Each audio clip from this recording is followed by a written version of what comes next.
Assalamualaikum warahmatullahi wabarakatuh. Jumpa lagi di Lentera Hitam.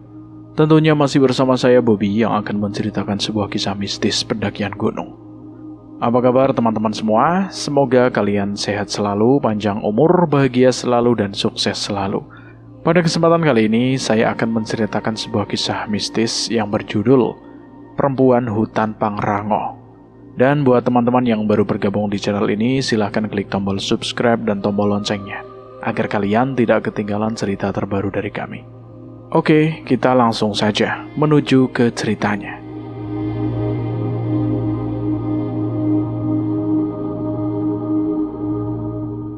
Namaku Tommy. Aku adalah pendatang baru di kota ini. Tepatnya Cipanas, Kabupaten Cianjur, Jawa Barat. Ya, aku bilang aku pendatang karena aku berasal dari Jakarta. Dan di sini aku sedang bekerja. Aku memang bekerja pada pembangunan villa-villa cantik yang berukuran besar dan mewah. Pemilik villa tersebut kebanyakan orang asing, orang Eropa, Amerika, dan Cina, walau ada juga 1-2 orang Indonesia. Luas lahan villa tersebut cukup mencengangkan, bukan hanya dilengkapi kolam renang saja, melainkan ada halaman berbentuk taman yang indah. Ada juga yang meminta dibuatkan lapangan tenis. Bahkan, yang paling kaya mungkin mempunyai lapangan golf. Bagiku yang hanya seorang kuli, ya betul aku memang kuli bangunan yang merangkap sebagai penjaga gudang. Merasa mereka ini sudah kelebihan uang gitu. Mereka membangun villa yang serba mewah dengan kebanyakan model Eropa, dengan biaya yang mungkin miliaran rupiah, hanya ditempati 1 atau 2 malam saja setiap minggu atau bulannya. Aku mengontrak rumah di kampung terdekat dengan lokasi kerjaku, sebab kalau terus-menerus tinggal di gudang, bisa-bisa aku ikut karatan, maksudku otakku tanpa penyegaran. Dari grup PT tempat aku bekerja, hanya merekrut orang-orang kepercayaan saja, yakni sekitar 5 orang. Arsitek, pelaksana, mandor, admin, dan aku penjaga gudang. Dan aku mengajak 2 orang temanku untuk bekerja dengan tujuan agar aku tidak jenuh. Sebab orang-orang yang punya jabatan penting seperti arsitek dan pelaksana hanya datang 1 kali dalam 1 minggu. Itu pun sambil membawa uang untuk upah harian kami. Nah, dengan adanya kedua teman ini, aku dapat sedikit leluasa bergerak meninggalkan gudang yang syarat dengan barang-barang yang membuat aku itu bosan. Sesekali aku pergi untuk mencari hiburan atau tidur nyenyak di kontrakan. Dan memang lumayan banyak manfaatnya. Selain badanku nggak terlalu kucel kayak kertas koran yang lecek, juga bisa menambah banyak kenalan dan tetangga. Bahkan orang-orang sekitar kontrakan aku itu sering melihat aku dengan bangga. Orang-orang tua menyapaku dengan panggilan Raden atau Aden, juga Gan atau Juragan. Terus terang, aku menolak panggilan seperti itu. Sebab aku hanyalah seorang kuli bangunan dan tidak pantas atau terlalu muluk lah dengan sebutan seperti itu. Aku ingin mereka memanggilku dengan sebutan Ujang aja, yang berarti dalam bahasa Sunda itu anak. Dan buat pemudanya mereka memang bervariasi dalam menyebut namaku. Ada yang memanggilku Mas, dan ada juga yang menyebutku Om. Kenapa mereka terlalu berlebihan melihat penampilan seseorang? Apa karena aku berasal dari Jakarta dan berpakaian lebih bagus dari anak muda di sini yang memang lebih suka memakai sarung? Atau sekalipun memakai celana panjang, kebanyakan model yang sudah ketinggalan zaman? Tapi ya mungkin itu sudah kebiasaan mereka dalam menghormati pendatang atau tamu dari kota. Bahkan aku menjadi tak enak hati setelah merekrut beberapa orang untuk bekerja di tempatku. Mereka begitu senangnya, sampai-sampai menawarkan aku untuk ke rumah mereka. Dan bukan hanya sekedar mampir, tapi sesekali menginap di rumah mereka. Ada satu keluarga yang begitu melekat di hati aku sampai sekarang. Keluarga Fahru. Dia hanya tinggal bersama ibunya yang sudah tua dan menjanda dan seorang adik perempuannya yang bernama Nining. Berkali-kali Fahru memintaku untuk ke rumahnya. Maka pada hari Jumat, kebiasaan pekerja di sini itu libur. Aku memenuhi undangannya. Ibunya Fahru memanggilku dengan sebutan Den, yang berarti Raden, yang membuat aku tertawa. Raden dari mana? Wong aku aja juga kuli kok. Nining juga malu-malu ikut makan bersama kami. Lauk pauknya itu bisa dibilang mudah saja. Lalapan, ada jengkol, petai, dan terong bulat kecil serta mentimun yang dicolek dengan sambal ulek.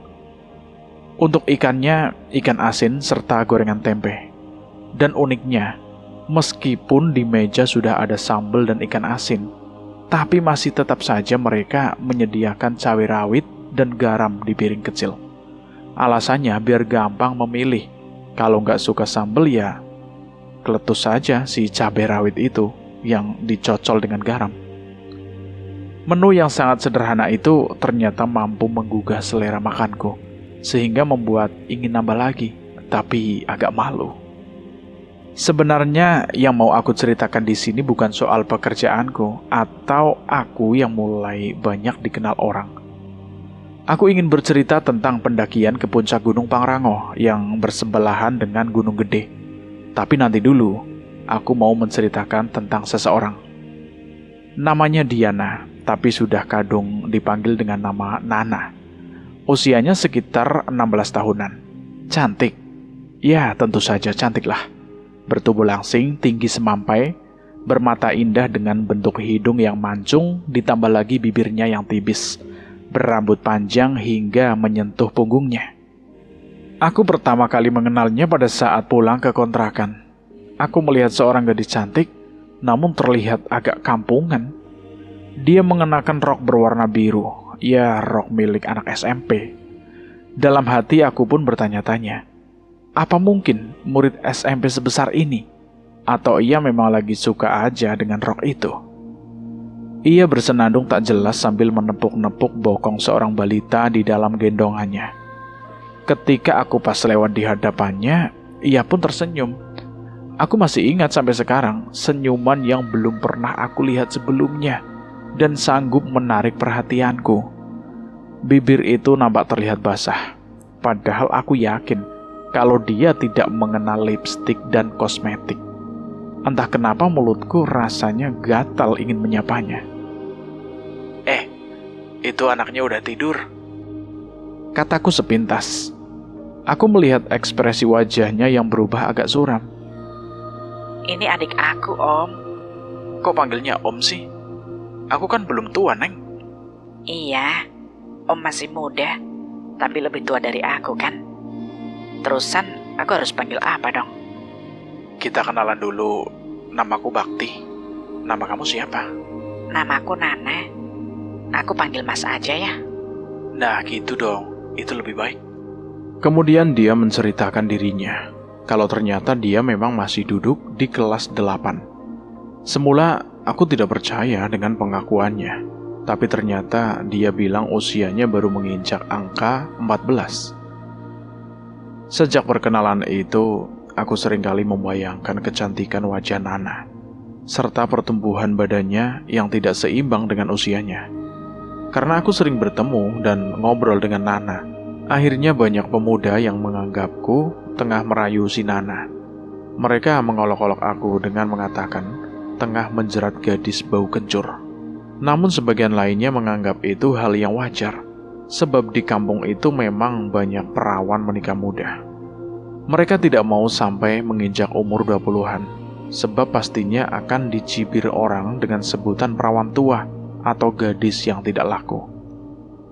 Aku bukan sombong, ternyata banyak para orang tua yang mengharapkan aku jadi menantu mereka. Itu pun setelah mereka tahu bahwa aku anak seorang yang penting di proyek itu. Iya, ayahku mempunyai kedudukan yang cukup penting, mengatur pemesanan barang dan keluar masuknya barang, sekaligus merangkap sebagai tata buku. Semua masalah keuangan adalah tanggung jawab ayahku. Semenjak Pak Yasmin yang dipercaya sebagai pelaksana harian itu berpindah-pindah tugas.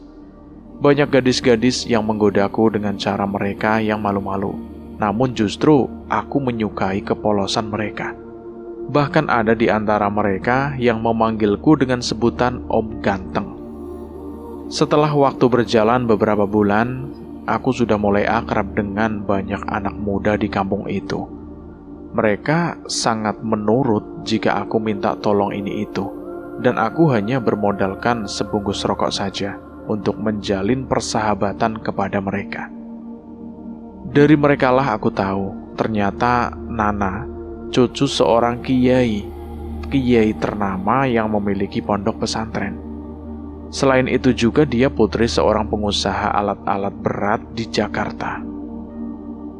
Entah benar atau tidak, menurut teman-temanku, ayahnya si Nana itu memiliki truk pribadi sebanyak 14 buah dan saham untuk berjenis alat berat seperti traktor dan lain-lain. Makanya, anak-anak sini gak ada yang berani deketin dia. Padahal dia itu ramah. Tapi kita ini minder sama dia, sama keluarga besarnya. Kata Fahru menceritakan sedikit tentang Nana. Tapi dia kelihatannya biasa-biasa saja, Ruh. Ya seperti anak-anak lainnya. Pakaian dan penampilannya juga gak menunjukkan bahwa dia adalah orang putri pengusaha sukses dan cucu dari seorang kiai ternama. Itu sudah watak dan tabiat dia. Sejak kecil dia memang begitu. Bahkan jika ayah dan ibunya pulang pun, dia menyambutnya biasa saja. Dan kalaupun diajak untuk tinggal di kota, dia jelas-jelas menolaknya dengan alasan tak ingin terganggu oleh kebisingan kota. Hidup di daerah itu jauh lebih nyaman dengan suasana yang masih asri. Kata-kata Nana yang dikutip oleh Fahru memang benar adanya. Alam di kampung ini bukan saja masih asri, namun masih perawan dan belum tersentuh bangunan atau pembangunan seperti di kota-kota besar. Kalaupun ada pembangunan itu hanya rumah kecil milik warga dan villa-villa yang berdiri cantik dengan menghiasi suasana pegunungan. Kita bisa melihat kerlap-kerlip lampu-lampu villa dari atas jalan yang berbukit-bukit. Villa-villa tersebut laksana sebuah kerajaan dari negeri dalam dongeng 1001 malam. Terbentang di atas lahan tanah yang sangat luas. Dan semua itu dikelola dengan baik oleh orang asing pendatang dari Australia yang ingin hidup tenang di negeri Indonesia sambil mencari keuntungan. Dia bisa diumpamakan sebagai seorang raja, memiliki tempat yang sangat strategis dan dapat dipandang dari sudut manapun. Villanya sendiri anggun namun kokoh berdinding warna putih yang menandakan bahwa itulah kediaman sang raja bisnis. Orang asing satu ini jarang pulang ke negerinya, mungkin juga dia sudah terdaftar sebagai WNI. Setiap pagi hari ia selalu berkuda ditemani seekor anjing yang besar yang katanya Doberman. Kudanya juga berasal dari negerinya Australia. Ia berkeliling mengitari wilayah kekuasaannya Tuan Harry. Nama orang bule itu memang cukup ramah. Dia selalu menyapa siapa saja yang ia jumpai dengan bahasa Indonesia yang agak cedal. Dia juga memiliki kaki kanan yang ia rekrut dari beberapa wilayah di Indonesia, khususnya yang berpenampilan layak sebagai keamanan dan tugas dalam bertindak. Ada juga bodyguard-nya yang berasal dari Kuba yang terlihat sangar. Wajahnya begitu dingin dan nyaris tanpa senyum. Kedua temanku, Hasto dan Ibran, mengusulkan untuk berlibur untuk mengurangi rasa stres pekerja sehari-hari. Mereka juga sama sepertiku, tidak pernah pulang ke Jakarta, apalagi setelah Hasto mendapat perhatian dari cewek di kampung sebelah yang jika ia membeli rokok selalu bertegur sapa. Nama cewek itu Imas, cewek imut yang sudah duduk di bangku SMA kelas 1, termasuk orang yang berkecukupan. Sebab untuk orang-orang yang kurang beruntung mungkin hanya mampu lulus SMP. SMP pun sudah sangat bagus. Kedua temanku ini menyarankan agar aku mencari teman yang tahu dan paham betul lokasi pendakian Gunung Pangrango. Aku terkejut juga mendengar kalau mereka ingin mendaki gunung. Padahal aku belum pernah mendengar sebelumnya kalau mereka ini pernah mendaki. Tapi gue belum pernah mendaki gunung toh. Gue ini kan bukan pecinta alam. Jadi gak usah sok-sokan deh. Pelajar bukan, mahasiswa bukan. Kita itu cuma kuli bangunan toh. Terus kalau kenalan sama orang, apa kita ngaku pelajar atau mahasiswa? Alam ini milik kita bersama, Pak. Bukan milik orang atau kelompok pecinta alam saja. Kita pun berhak dan wajib mencintai dan melestarikan alam. Dan gue kira gak ada ruginya negara menerima kedatangan kita di puncak. Lagian, kita juga bisa menambah pemasukan buat Pemda setempat dengan membayar tiket masuk ke area itu. Wih, ternyata lu pinter juga toh. Pantesan si Imas mau deket sama lu. Padahal lu cuma kuli yang badannya bau semen. Ibran menimpali Hasto. Imas itu cewek yang punya pemikiran luas. Artinya, dia gak melihat seseorang dari sudut yang negatifnya. Dia tahu kalau gue itu cuma kuli. Tapi dia enjoy aja saat kita berdua ngobrol dan selalu nyambung. Tunggu dulu toh. Apa lo pernah mendaki? Ya pernah sih. Tapi ke Gunung Batu di Bogor. Gunung Batu? Gue juga pernah kalau cuma ke sana. Itu bukan mendaki namanya. Cuma sok-sokan aja, camping. Ya gitulah. Ide mendaki dari Hasto cukup menarik juga sih. Seumur hidup, aku belum pernah mendaki gunung yang katanya harus mendaki, merambah hutan pada malam hari, dan sampai di puncak pada hari paginya, sehingga dapat menikmati sunrise yang indah. Ya, aku juga belum pernah melihat bunga-bunga edelweiss yang masih menempel di pohonnya. Tapi, aku butuh teman untuk memandu agar perjalanan kami lancar tanpa halangan. Aku menceritakan keinginan teman-temanku pada Fahru. Kelihatannya Fahru sudah terbiasa dengan suasana dan keadaan di gunung sana. Kalau buat saya, yang orang kampus ini, mendaki Gunung Gede Pangrango ya sudah ngalamin. Cuma kita gak menganggap mendaki. Kita cuma iseng aja ngelihat banyak pendaki yang datang dari luar kota, khususnya Jakarta. Dan kalau soal angker apa enggak sih, menurut saya sama saja. Setiap gunung punya cerita mitosnya yang berbeda-beda, hanya versinya saja. Oh iya, Mas Bakti, pernah main ke Taman Cibodas belum? Belum pernah, Ruh. Kalau nggak salah, pas hari pramuka Jambore Nasional rame banget. Jawabku semangat. Aku mengenang saat aku masih suka main bersama teman yang punya hobi naik truk setiap jalan-jalan jauh ke luar kota. Nah, di sana itu, di tempat parkir ada 2 buah batu besar. Pemda setempat menginstruksikan agar membuang atau memindahkan kedua batu tersebut karena mengganggu pembuatan jalan. Namun berkali-kali diangkat dengan alat berat, sedikit pun batu itu tidak tergoyah. Dan kepala proyek meminta agar batu itu dihancurkan saja. Kemudian dengan menggunakan alat berat, batu itu pun berusaha dihancurkan. Tapi hasilnya tetap sama. Batu itu tidak bisa diledakkan atau dipecahkan. Bahkan tergores pun tidak. Akhirnya si kepala proyek itu berembuk dengan kepala dusun di sekitar wilayah itu. Kepala dusun mengatakan, kalau tepat tadi malam ia bermimpi. Dalam mimpinya itu, kepala dusun didatangi satu sosok tinggi besar berbulu hitam lebat. Makhluk itu mengancam, jika batu itu berhasil diledakkan, maka seluruh warga akan menanggung akibatnya katanya. Terutama anak-anak kecil dan balita yang akan terserang penyakit aneh dan sangat mematikan. Maka penghancuran atau pemindahan batu pun dihentikan. Bahkan kedua batu itu menjadi prasasti sebagai pintu masuk kawasan Pangrango. Fahru mengakhiri ceritanya. Memang sih, yang namanya mitos itu sungguh suatu hal yang tidak bisa kita ukur dengan pikiran atau nalar. Kita bisa bilang gak percaya, tetapi apakah kita berani membuktikan dengan melanggar pantangan tersebut?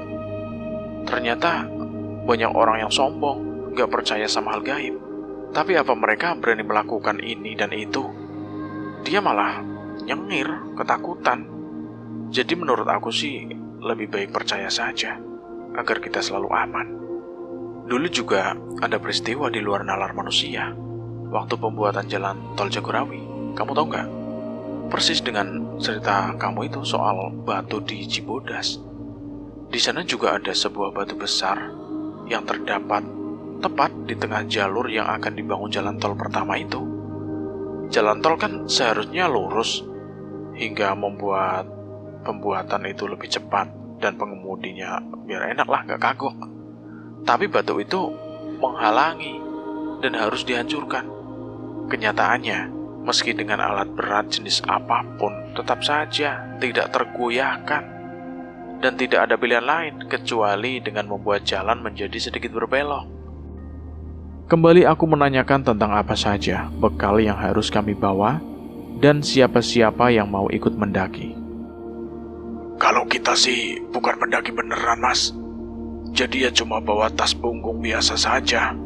Gak perlu ribet-ribet bawa keril yang gede atau tenda segala macam yang cuma akan jadi beban. Kompor kecil kita punya dan tentu panci kecil buat bikin mie lah.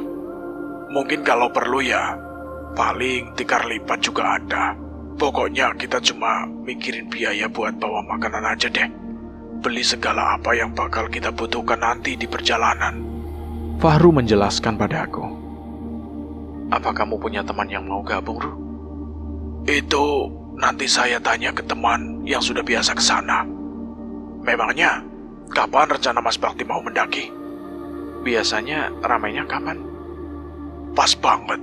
Sebentar lagi tanggal 17 Agustus. Biasanya di situ ramai banget. Banyak anak-anak pendaki yang mengadakan upacara bendera di puncak. Itu akan jadi kenangan yang paling berkesan. Oh gitu ya, Ru. Oke deh, kita naik malam Agustus saja ya. Iya deh, nanti saya nanyain temannya. Siapa tahu banyak yang akan ikut. Akhirnya aku dan Fahru sepakat untuk naik malam Agustus nanti. Berarti masih ada waktu 3 hari lagi. Kemudian aku mengatakan pada Hasto dan Ibran. Mereka sangat senang mendengar kabar ini. Pada hari yang ditentukan, aku dan kedua temanku sudah siap untuk perjalanan nanti malam. Kami berkumpul di rumah kontrakanku. Dan betapa aku terkejut demi melihat 2 orang cewek yang sudah tidak asing lagi di mataku. Dia adalah Nining dan Nana, juga 2 orang teman Fahru yang sudah aku kenal, yaitu Ujang dan Karim. Fahru menjadi komando perjalanan kami, karena dia lebih banyak mengetahui seluk-beluk jalur pendakian, serta tata tertib di dalam hutan sana. Menurut Fahru, Gunung Gede Pangrango memiliki ketinggian 3019 mdpl di atas permukaan laut dan memakan waktu kurang lebih sekitar 1 malam perjalanan. Halah, apa aku sanggup ya? Tapi aku lebih memikirkan kedua cewek yang mau ikut mendaki juga. Aku melihat Nana mengenakan baju irpek warna tanah dan kopi hitam. Sementara rambutnya yang panjang ia kucir dan dibiarkan lepas melewati lubang topi yang ada di bagian belakang, hingga memperhatikan lehernya yang jenjang dengan kulit putih mulusnya. Aku tidak tahan untuk tidak mendekatinya, sebab sudah sedari tadi dia juga memperhatikan aku. Aku duduk di sampingnya. Nana, kamu mau ikut mendaki? Iya, katanya ini ide dari kamu, Mas. Ini lihat, aku juga sudah bawa bekal banyak buat kamu. Buat aku? Kok kamu perhatian banget sama aku? Apa kamu tidak punya perhatian sama aku? Selalu, Nana. Aku selalu memperhatikan dan selalu membayangkan kamu dalam setiap langkahku. Alah, masa iya sih? Apa nggak mikirin makan, mandi, dan yang lainnya. Iya pastilah. Tapi kamu menjadi pikiran yang berbeda. Kamu begitu istimewa, Nana. Apanya yang istimewa? Apa kamu gak menyadari kalau kamu istimewa? Enggak, aku biasa-biasa aja. Nana, kamu itu terlalu cantik di mataku. Dan kamu bisa menyembunyikan umur kamu yang masih bau kencur dengan penampilan kamu yang seperti gadis dewasa. Dan satu lagi, Apa itu? kamu punya kelebihan. Ternyata keluarga kamu adalah orang yang sangat terpandang di kampung ini. Kakek kamu seorang kiai besar yang punya pondok pesantren. Dan ternyata kamu adalah seorang anak dari konglomerat yang sukses di Jakarta. Tapi kamu istimewa. Kamu tidak membanggakan itu semua. Kamu sangat sederhana, Nana. Itulah yang membuat aku sangat mengagumi pribadi kamu. Mardiana, nama lengkap gadis itu, menarik nafas panjang. Ia menatap dalam ke bola mataku. Mas Bakti, yang sukses itu kan orang tua aku dan kakek aku. Sedangkan aku ini belum bisa apa-apa. Jadi untuk apa aku membangga-banggakan diri dengan semua kesuksesan orang tua aku? Aku ya tetap aku. Dan sebagai gadis desa hanya bisa pasrah pada usia saja. Sebab di sini tidak ada satupun cewek yang punya prestasi atau punya posisi tinggi. Semua pejabat daerah ini juga bukan asli penduduk pribumi. Kita kebanyakan menikah dalam usia dini. Dan Mas, ingat kan saat pertama kita bertemu? Iya, aku ingat. Mas mengatakan kalau anaknya sudah tidur kan? Nah, seperti itulah potret cewek di desa ini, Mas. Mas juga menyangka kan kalau bayi dalam gendonganku adalah anak aku.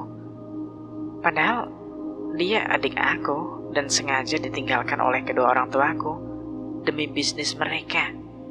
Terkadang aku berpikir, untuk apa cewek belajar hingga sampai kuliah kalau toh akhirnya menyerahkan seluruh hidupnya pada suaminya? Nana menggoyang-goyangkan kepalanya, mempermainkan buntut ekor kuda rambutnya. Aku tiba-tiba teringat seseorang bintang film cewek. Oh iya, Paramita Rosadi saat muda. Benar, Nana mirip banget sama dia. Lalu adik kamu sekarang sama siapa? Terus, apa kamu gak diomelin sama kakek dan nenek kamu? Nana masih menggoyang-goyangkan kepalanya. Dan entah kenapa tiba-tiba aku merasa gemes dan kedua tanganku menghentikan gerakan kepalanya. Sehingga wajah kami tepat saling berhadapan. Aku mendengar hembusan nafasnya yang halus. Nana tidak menolak. Dia malah membiarkan wajahnya dalam genggaman tanganku. Matanya terpejam seperti menanti sesuatu. Dan sesuatu itu tidak berani aku melakukannya. Nah, kamu ngantuk? Enggak kok. Kamu kenapa? Nana seakan menjawab dengan gugup. Kalau Nining udah ada cowoknya belum? Belum. Apa kamu naksir? Lumayan juga. Dia sudah lebih ringan menyebut aku dengan panggilan kamu. Masa aku naksir Nining? Aku kan sudah punya. Oh, jadi kamu sudah punya cewek begitu. Terus kenapa kamu nanya Nining? Maksud aku sudah punya kamu. Dan aku nanya Nining supaya bisa dekat dengan teman aku yang pakai jaket hitam itu, yang bergambar burung hantu itu loh. Kayaknya Nining masih kosong deh. Emang teman kamu masih jomblo juga kayak kamu? Siapa bilang aku jomblo? Aku udah punya bidadari cantik tahu. Mana? Ini? Aku lalu menjuil hidungnya. Nana tersenyum dan aku tidak tahan untuk menyentuh bibirnya. Temanku memang jomblo. Nana, kamu ngapain nunjuk-nunjuk aku? Tanya Nining yang curiga. Aku melepas jariku dari bibirnya.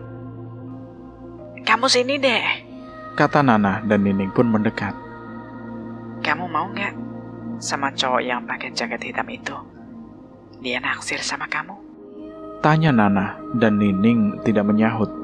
Namun Nana tahu perasaan temannya itu. Kamu nanti jalan sama dia ya? Nining pun terdiam, namun sempat mengangguk kecil. Tepat saat Isya, kami sudah berada di pos 1. Kami melaksanakan sholat terlebih dahulu dan berdoa agar kami selamat naik hingga turun nanti. Terus terang, ini baru pertama kalinya dalam hidupku. Perjalanan malam hari masuk ke dalam hutan dengan jalan menanjak. Tapi ini belum seberapa. Masih bisa berjalan bersama berdampingan dengan Nana yang membawa lampu senter. Sesekali kami masih bisa saling pandang dan senyum membuat langkah kami terasa begitu ringan. Aku benar-benar merasa bahagia bisa mengenal seorang gadis cantik bunga desa yang membuat cowok-cowok merasa sungkan untuk berusaha mendekatinya. Karena Nana bukan gadis biasa-biasa saja. Aku sangat mengagumi akan sikap dan sifat rendah hatinya. Dia tidak merasa istimewa meskipun anak seorang konglomerat dan cucu dari seorang guru besar pimpinan pondok pesantren. Aku lihat Nining sudah sedikit berani berjalan bersama dengan Ibran, dan sesekali mereka bergandengan tangan. Berjalan paling depan adalah Fahru bersama temannya, disusul Hasto dan teman dari Fahru. Sedangkan aku dan Nana paling belakang.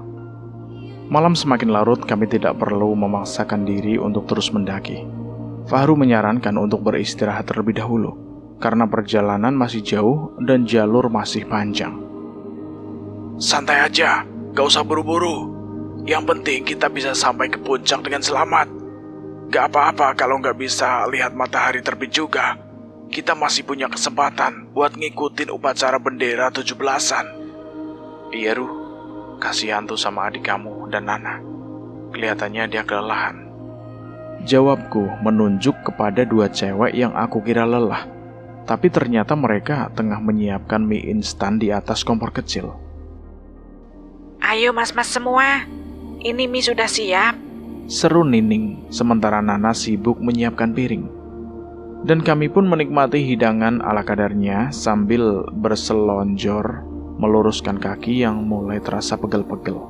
Untuk beberapa saat kami bisa untuk rebahan, tapi aku tahu kalau Nana selalu memandangku, berharap agar aku mendekat padanya. Kamu gak capek, Nah?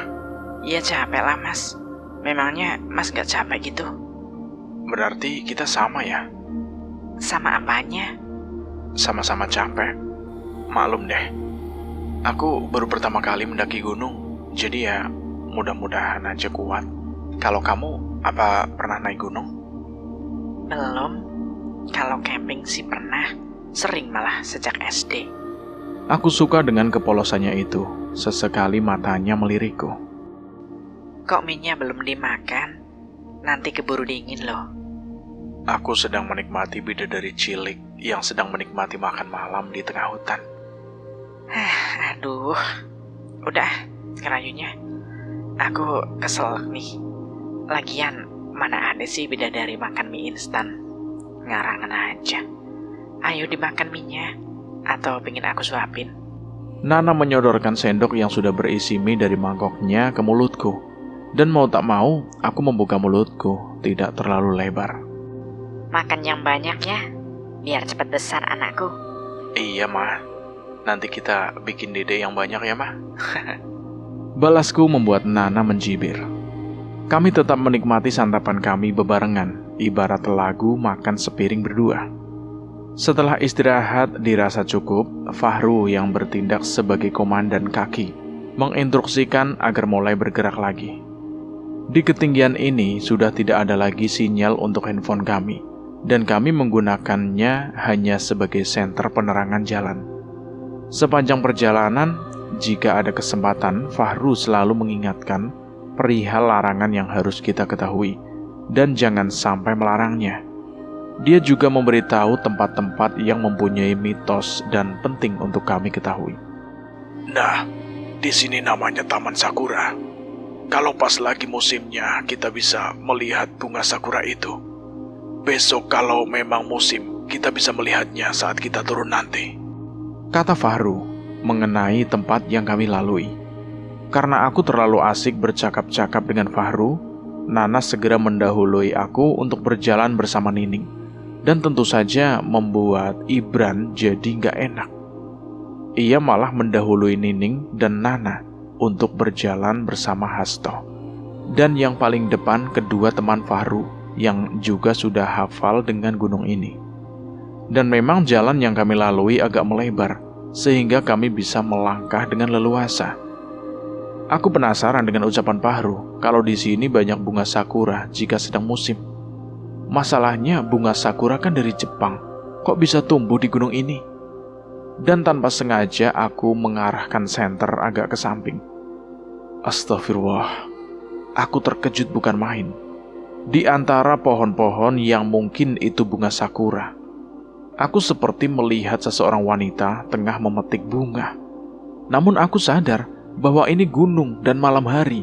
Mana ada seorang wanita bermain sendirian di taman bunga? Ada apa, Mas? Itu Fahru. Aku melihat perempuan di sampingku.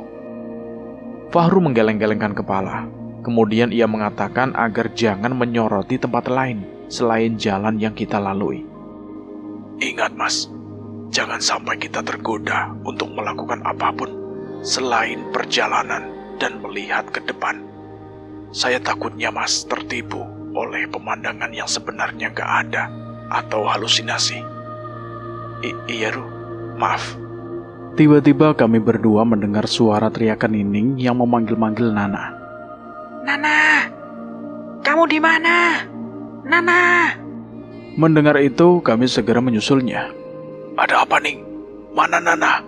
Tanya Fahru pada adiknya yang nampak kebingungan. Tadi dia pipis di sini, tapi aku nggak melihatnya lagi. Kemana Nana? Nining menjelaskan dan ia kembali berteriak. Jangan-jangan perempuan yang aku lihat tadi itu merupakan pertanda yang kurang baik. Nana! Nana! Kami semua berteriak memanggil-manggil Mardiana. Fahru mengajak aku untuk menyelidiki sekitar tempat itu. Barangkali ada lubang yang membuat Nana terperosok. Lalu, tidak. Semoga Nana tidak apa-apa. Kami semua berputar-putar mencari di lokasi tempat hilangnya Nana. Ingat, kita jangan sampai berpencar. Harus tetap bersama mencari Nana. Sebab mungkin saja kita bisa tertipu oleh halusinasi dari makhluk usil penghuni alas ini. Dan sebelum Nana menghilang, Bakti juga tak sengaja melihat wanita aneh di Taman Sakura yang sudah kita lewati tadi. Dan sebaiknya sekarang kita duduk dulu untuk menenangkan pikiran kita. Kemudian kita melakukan doa bersama demi keselamatan Nana juga kita bersama. Fahru memberikan arahan pada kami. Selanjutnya kami semua duduk dan berdoa memohon petunjuk agar Nana dapat kami temukan. Berkali-kali aku mengitari tempat di mana yang menurut Nining pipis. Sebuah pohon besar yang mungkin ada lubang di sekitar itu hingga Nana terperosok. Namun menurut Nining tidak ada teriakan dari Nana meminta tolong. Berarti aku punya kesimpulan kalau gadis itu telah diperdaya oleh sebangsa makhluk halus. Ya bisa saja terjadi jika Nana melihat atau mendengar sesuatu yang membuat hatinya tertarik untuk mengikuti ajakan sang penghuni alas ini. Atau mungkin saja ini yang dinamakan setan budek, sejenis hantu yang bisa menutup pendengaran seseorang sehingga ia tidak mendengar suara teman-temannya padahal ia ada di sekitar tempat ini. Itu juga menurut cerita orang-orang tua. Kami memang menyebar, tapi tidak jauh dari lokasi tempat hilangnya Nana. Aku merasa bertanggung jawab jika terjadi sesuatu yang menimpa gadis itu, sebab karena akulah dia ikut dalam pendakian ini. Dengan tidak memperdulikan keadaan atau keselamatan diri, aku mencari di sebuah pohon yang di sekelilingnya penuh dengan semak belukar serta daun-daun kering. Tanpa alat apapun, aku menerobos tempat yang sangat menyeramkan. Setiap kali aku mengarahkan lampu senter, yang terlihat hanyalah gundukan daun-daun kering yang terkadang licin saat terinjak. Aku ekstra hati-hati ketika menyoroti sebuah lubang yang agak besar. Lubang itu terletak tepat di samping pohon besar yang menyangga batu-batuan tebing. Untuk beberapa saat aku masih mengamati dengan lampu senter yang aku arahkan ke dalam sana. Antara rasa takut dan tanggung jawabku, aku bermenung beberapa saat. Aku teguk air mineral dalam kemasan botol agar pikiranku dapat sedikit tenang. Setelah aku membaca beberapa ayat, aku membulatkan tekadku untuk masuk ke dalam sana. Keadaan di dalam benar-benar membuat nyaliku ciut. Aku ingin mundur dan kembali kepada teman-teman, mencari Nana secara berkelompok.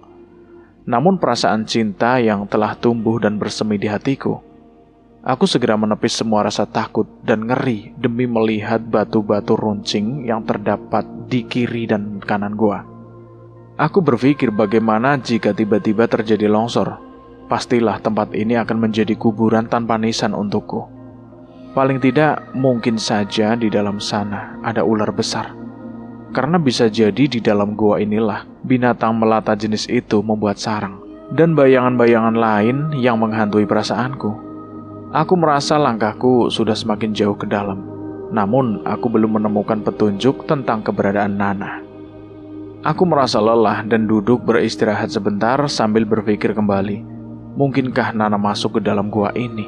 Lalu alasannya apa? Atau Nana ada yang mengajaknya? Tapi siapa atau makhluk jenis apa?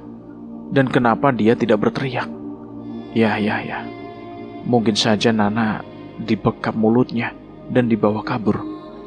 Tapi benarkah makhluk itu ada di sana dan sedang...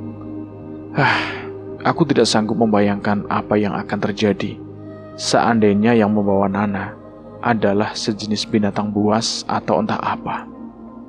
Baru saja aku istirahat sebentar, tiba-tiba aku mendengar suara teriakan minta tolong, dan suara itu sepertinya tidak jauh lagi. Tapi aku tidak boleh bertindak gegabah, sebab menurut Fahru, siapa tahu aku sedang berhalusinasi. Fahru, sedang apa dia dan rekan-rekanku? Masihkah mereka terus melakukan pencarian? Atau kembali turun untuk melapor pada petugas? Kalau iya, berarti aku tinggal sendirian di dalam goa yang berada di hutan seluas ini. Aku melangkah pelan dan berhati-hati agar tidak menimbulkan suara sedikit pun. Sebab suara sekecil apapun akan bergema di dalam sini dan memantul keluar, sehingga bisa saja terdengar oleh yang ada di luar sana. Aku mengendap-endap laksana seorang prajurit yang sedang bergerilya seorang diri di tengah kamp musuh. Hai, prajurit, tolong buka pintunya. Aku kepingin pipis. Apa aku gak salah dengar? Suara seorang gadis yang berteriak menyebut seorang dengan kata prajurit. Aneh, apa aku ini sedang berhalu ya?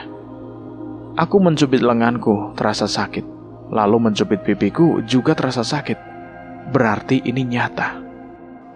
Berisik, kamu perempuan bayaran. Kamu pasti trik sandi dari kerajaan Majapahit, iya kan? Suara pria terdengar menyahuti dengan nada berat. Dan ketika aku berada di dekat mulut goa, senter aku mati. Kemudian mengendap kembali mencari sumber suara tadi. Prajurit, sudah berkali-kali aku katakan, kalau aku ini pendaki gunung bersama rombonganku, kenapa kamu tidak menangkap semua temanku? Susah banget nih orang. Aku mau pipis tahu. Atau biar aku pipis di sini aja. Teriakan itu semakin jelas dan dekat sekali. Dan dalam keremangan cahaya bulan yang sempat menerobos dedaunan, aku melihat sebuah bangunan kecil yang terbuat dari bambu. Bangunan yang menyerupai pos jaga, dan ada seseorang pria bertubuh kekar memakai pakaian aneh. Aku berpikir apakah dia manusia atau hantu penghuni alas ini. Pria itu bertelanjang dada memakai celana komprang sebatas lutut, dan setelah aku memperhatikan, ia menggunakan sandal seperti dari karet ban atau entah apa. Sebuah tombak panjang selalu berada di tangannya. Dasar wanita, semua sama saja. Kalau mau sesuatu memaksakan diri, ayo cepat keluar, jangan pipis di tempat ini, nanti bau pesing. ujar pria itu dengan geram, lalu membuka pintu. Dan tak lama kemudian seorang gadis keluar dari bangunan bambu itu. Ternyata gadis itu tak lain adalah orang yang tengah aku cari-cari dan aku perjuangkan. Nana. Hampir saja aku berteriak memanggil namanya. Iya, dia memang Nana Mardiana, cewek yang belakangan ini begitu dekat denganku. Nana berjalan di depan dan pria tadi mengawalnya dari dalam. Kesempatan yang sesaat itu aku perjuangkan sebisa mungkin. Aku mengambil sebungkus rokokku lalu menyobek bagian kertas dalamnya. Dengan cepat aku menulis pesan bahwa aku akan menyelamatkan dia. Setelah itu, pesan itu aku lempar ke dalam bangunan bambu tersebut. Aku kembali masuk ke dalam goa untuk berpikir langkah apa yang harus aku lakukan. Dan mungkin karena terlalu lelah, tanpa aku sadari aku pun tertidur. Entah beberapa lama aku tertidur, dan ketika aku membuka mataku, aku menemukan diriku berada di tempat berbeda dengan yang semalam. Aku melihat sebuah dataran luas penuh dengan bunga-bunga yang aku sendiri belum tahu nama bunga itu. Ini jelas pagi hari, karena aku dapat melihat matahari walau bersinar redup. Aku duduk tafakur, merenungi apa sebenarnya yang telah terjadi pada Nana. Ia ditawan oleh pria berpakaian aneh dan menyebut Prabu Siliwangi. Bukankah Prabu Siliwangi itu Raja Pajajaran? Lantas apa hubungannya dengan kejadian ini? Dia juga bilang kalau Nana adalah pendekar wanita atau trik sandi yang dikirim oleh kerajaan Majapahit. Kalau seingatku, trik sandi itu adalah seorang pembawa berita dari satu kerajaan kepada kerajaan lain. Tapi bisa juga sebagai mata-mata. Ya, tapi apa masalahnya? Kerajaan Pajajaran sudah musnah ratusan tahun silam. Mana mungkin masih ada prajurit yang berada di hutan ini? Jangan-jangan ini hanya akal-akalan siluman penghuni alas ini untuk mengelabuhi mangsanya. Kamu sudah bangun, Cah Ganteng. Tiba-tiba aku mendengar suara yang begitu dekat. Namun ketika aku menoleh ke asal sumber suara tadi, aku tidak melihat siapa atau apapun. Kamu tidak bisa melihat wujudku pada siang hari. Tunggu sampai matahari terbenam. Aku akan kembali menemui kamu. Lanjut suara tadi. Setelah itu, keadaan kembali sunyi. Matahari mulai naik dan seluruh pemandangan semakin jelas terlihat. Hamparan bunga-bunga yang indah yang mungkin ini yang dikatakan oleh Fahru, bunga sakura musiman. Kalau begitu, aku sangat beruntung. Baru pertama kali mendaki gunung sudah bisa menikmati pemandangan langka ini. Tapi ingat, sakura. Aku ingat penglihatanku sebelum Nana menghilang. Iya, aku sempat melihat penampakan wanita. Jangan-jangan wanita itulah yang sekarang membawaku ke tempat ini.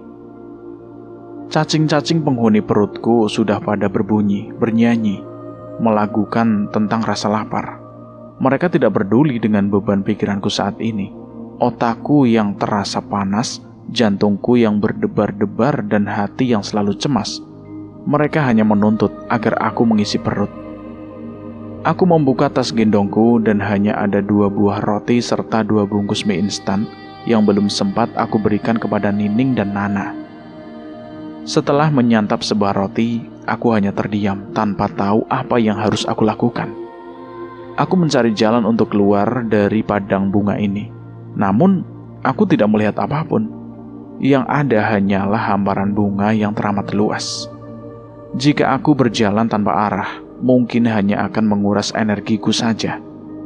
Aku benar-benar seperti berada di lautan bunga yang tanpa tepi.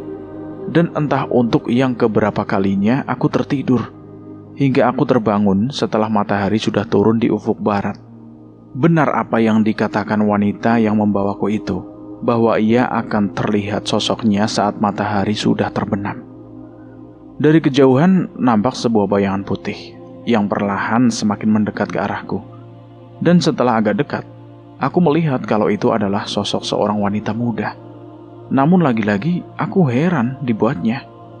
Wanita itu pun memakai pakaian zaman kuno. Ia mengenakan baju panjang seperti jubah berwarna putih keperakan, Dengan bagian dada kirinya berlambang sesuatu yang aku tidak mengerti maknanya.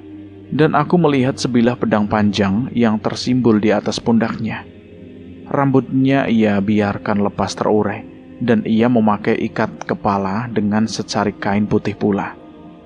Wajahnya teramat cantik, bermata tajam seperti mata elang. Tapi ketika ia tersenyum, aku terkejut karena melihat di antara sudut bibir kanan kiri terdapat gigi yang runcing seperti taring. Namun aku harus berusaha menyembunyikan rasa takutku, karena sebenarnya aku yakin kalau wanita ini adalah hantu atau siluman. Bagaimana tidurmu, Cah Tampan? Apakah nyenyak? Ia bertanya sambil duduk di hadapanku.